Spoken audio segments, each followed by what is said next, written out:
আজি আপোনালোকক দুযোৰমান মই মুগা দেখুৱাম তাৰে এইযোৰ দেখুৱাম বুলি ভাবিছোঁ চাওকচোন এইখন চাদৰ চোন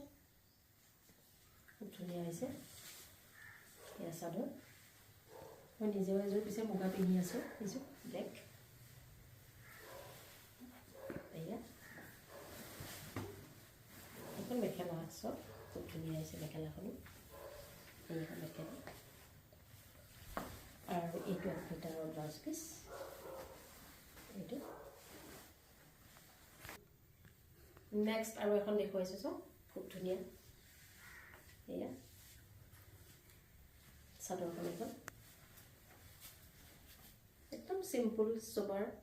পিন্ধিলে খুবেই ধুনীয়া লাগিব মুগা এনেও ধুনীয়া লাগে পিন্ধিলে চব খুব ধুনীয়া হৈছে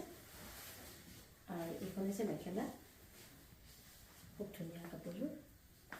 একদম আঁঠুৰ ওপৰলৈকে 30 ইঞ্চি বুটা আছে খুব ধুনীয়া হৈছে আৰু এইটো ব্লাউজ পিচ আৰু আপোনালোকৰ এই দুযোৰৰ ভিতৰত কিবা ভাল লাগিলে স্ক্ৰীনত মোৰ নাম্বাৰটো দিয়া থাকিব 9864065160 আপোনালোকৰ ভাল লাগিলে যোগাযোগ কৰিব শ্বেয়াৰ কৰিব লাইক কৰিব ভাল লাগিব আপোনালোকৰ অনুপ্ৰেৰণাই মোক আকৌ নতুন নতুন ভিডিঅ' দিবলৈ উৎসাহ যোগাব ধন্যবাদ